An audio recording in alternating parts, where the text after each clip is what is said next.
Nous voilà à 70 km de Sydney, dans un site classé au patrimoine mondial de l'UNESCO, les Blue Mountains. Pourquoi Blue Mountains? Eh bien, ça vient de l'évaporation de l'huile d'eucalyptus qui crée cette brume bleutée. Parmi la forêt tropicale qu'on peut voir en dessous, on trouve d'immenses pics de roches qui ont résisté à l'érosion. Ici, on connaît principalement les Three Sisters et ça va être notre direction aujourd'hui. Venez avec moi.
Ça y est, on y est, il m'aura fallu attendre l'épisode 3 pour y arriver, mais j'ai lancé les challenges. Alors le premier flow c'est pour toi, il fallait grimper sur des endroits improbables, et ben je me suis tapé les 3 sœurs, et ouais, qu'est-ce qu'il y a? Qui est là? Ok bon, c'est des montagnes, mais bon quand même.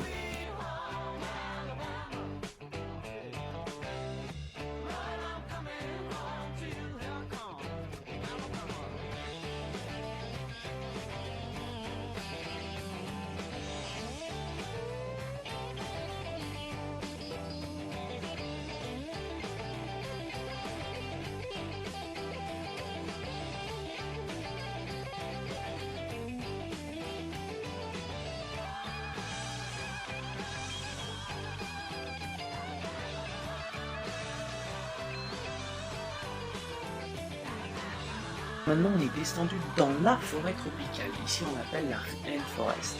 Alors, c'est un endroit avec une grande faune, une grande flore, en particulier des milliers d'eucalyptus.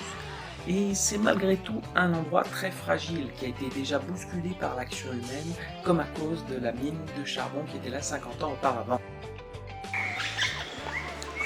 Toujours dans la rainforest, j'actionne surtout la vidéo pour que vous puissiez écouter le son.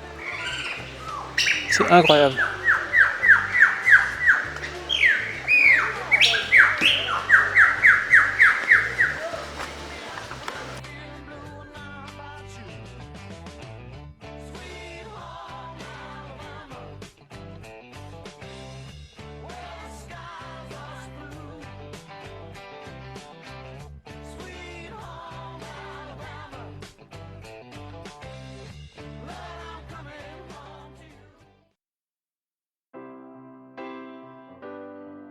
Je profite du voyage en train entre les Blue Mountains et Sydney pour faire un petit point sur le projet de reconstruction parasismique de l'école Kalika.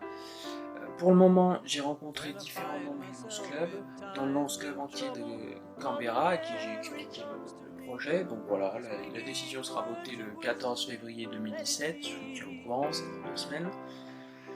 Voilà, pour les réunions qui arrivent, on en aura peut-être un petit peu plus en arrivant sur Brisbane.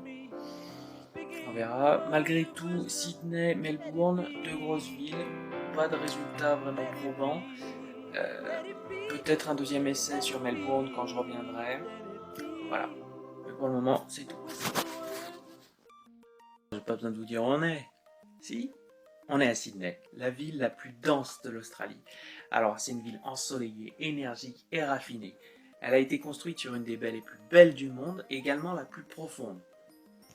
Donc voilà, quand on parle de Sydney, on parle aussi de 3 emblèmes nationaux qui sont le Harbour Bridge, l'Opera's House et Bondi Beach, la plage des surfeurs. Venez, je vous montre. Alors, un petit mot sur l'Opera's House, une construction qui fut commencée en 1959, mais finalement terminée qu'en 1973, donc complètement épique. La question aussi que les Européens se posent souvent, c'est qu'est-ce que ça représente? Qu'est-ce que vous voyez là, vous? Alors normalement, c'est censé être des voiles gonflées par le vent. Il y a des Australiens un petit peu plus coquins qui disent, bon voilà, c'est des tortues en plein ébat sexuel. Je sais pas, qu'est-ce que vous en pensez?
Voilà, aujourd'hui je suis arrivé à Bondi Beach, la plage des surfeurs par excellence, et je dois être le plus malchanceux de tous les surfeurs, puisque j'arrive, il n'y a pas de vagues. C'est l'endroit où les vagues sont les plus régulières du monde, et il n'y a pas de vagues. Bon, je verrai si je peux faire mieux plus tard. Ce qui nous amène à la spécialité australienne du jour. On ne peut parler d'Australie sans parler de surf. Et oui, des vagues toute l'année, des littoraux immenses, ce qui fait que les bambins, même dès leur plus jeune âge, apprennent à manier une planche. Et ici, tout le monde surfe, du plus jeune au plus vieux, du hippie jusqu'au mec dans les bureaux. C'est vraiment un élément qui rythme leur quotidien. Ce qui fait que le matin, je me lève, je vais surfer. Je rentre, je déjeune. Je pars travailler, je rentre le midi, je vais surfer. Je rentre le soir, je vais surfer. J'ai une pause café, hop, je vais surfer. On peut citer quelques grands noms du surf australien, par exemple Nat Hume qui a été 4 fois champion du monde, la demoiselle Layne Beachley qui a été très très forte également. C'est logique qu'avec un rythme comme celui-ci, on crée une nation de champions.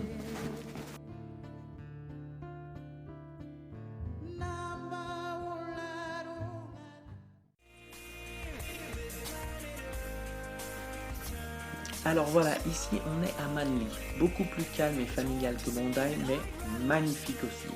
Je remercie beaucoup à Emily et Eva Luna pour m'avoir laissé habiter à leur appartement pendant mon séjour à Sydney.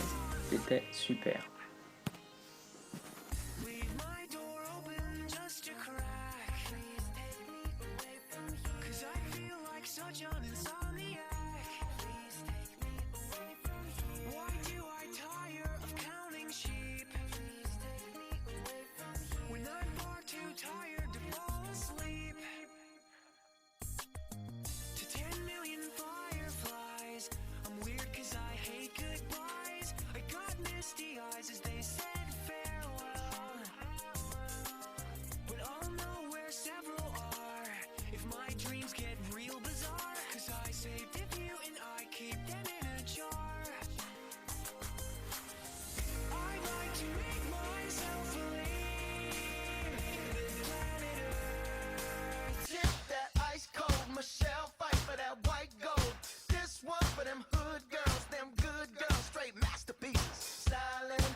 It's hard to say that I'd rather stay awake when I'm asleep, because my dreams are bursting